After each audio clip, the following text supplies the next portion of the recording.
First, research shows physical activity may improve concentration, burns excess energy in healthy ways, and leads to better sleep.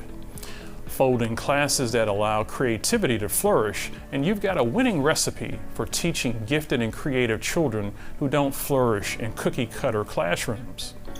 In this month's Rising Above, we visit CREATE Conservatory, where learning about the solar system might find a galaxy of students orbiting around the classroom, courtesy of a STEM curriculum grounded in arts integration. Here is correspondent Cindy Peterson with the story.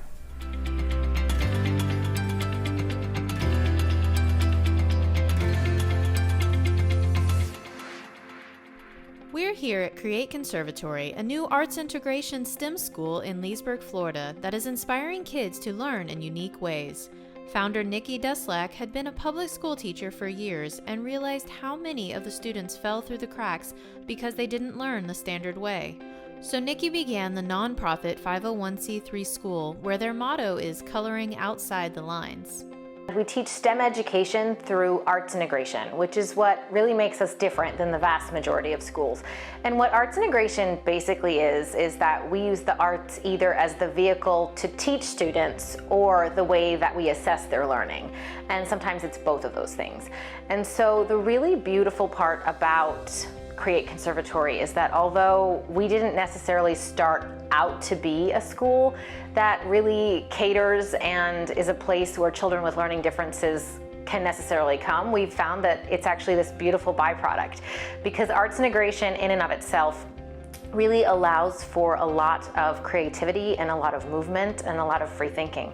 And so what we find is that in areas where children may have not been successful in your typical traditional classroom, they really thrive with us because we teach science through dance and drawing and music and movement, and we teach social studies through singing and drawing and painting. And so it really provides children with that freedom and flexibility where they're allowed to get up and move. That's one of the really beautiful parts about us, is that we find that children, particularly children that have an ADHD diagnosis, really thrive with us because they're able to get up and move around, and they're able to think differently and process differently. Second grader Emily Weaver, who was diagnosed with ADHD at age 6, shared with us one of her favorite ways to learn. The numerator's the parts, the denominator's the whole, and fractions are parts of a whole.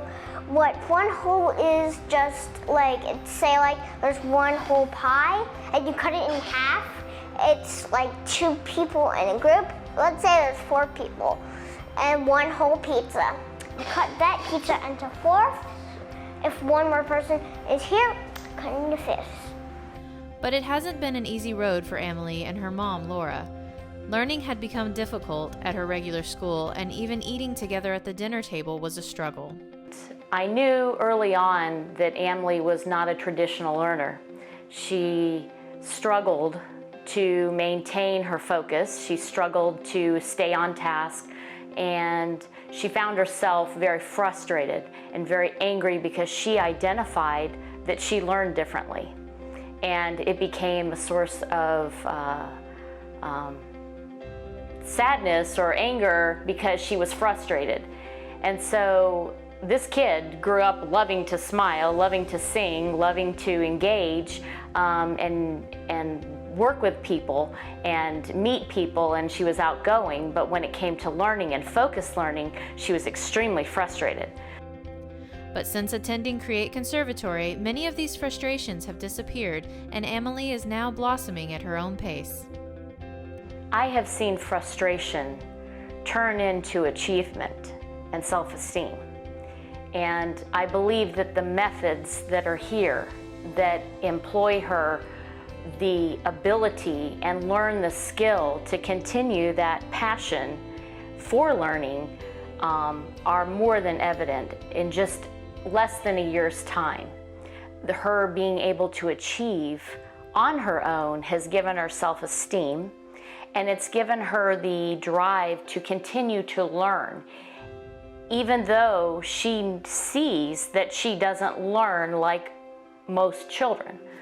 So that has been the single biggest, I think, best thing that she has confidence and she has real skill that she is going to be able to refer back to as she continues to learn of how she learns and when she learns and why she's the way she is.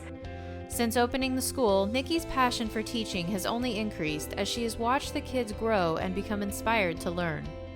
So we really empower them to be independent, individual thinkers. And then we really believe in setting those fence posts and goal posts and then kind of getting out of their way a little bit and letting them grapple and struggle and explore, because I think the traditional system has removed so much of that exploration. And I think particularly for children that learn differently or children that have an ADHD diagnosis, that exploration and that freedom is so important to not only their well-being, but their self-esteem, their ability to learn and actually comprehend and not just memorize facts to spit them back out. You know, we see so oftentimes that kids in our classroom will remember things that I forgot. You know, they'll say, well, Mrs. Duslack, remember back in October you said this thing, or they'll sing me a bit of a song that I taught them, and I'm over here going like, oh, I totally forgot that we did that, but they've remembered because it's become a part of them. Same thing with the Macarena or the electric slide, right? These things, they stay with us because they've become a part of who we are. And so we find that a lot of times kids that learn differently just really blossom with us. To find out more, visit createconservatory.com. With a world of difference, I'm Cindy Peterson.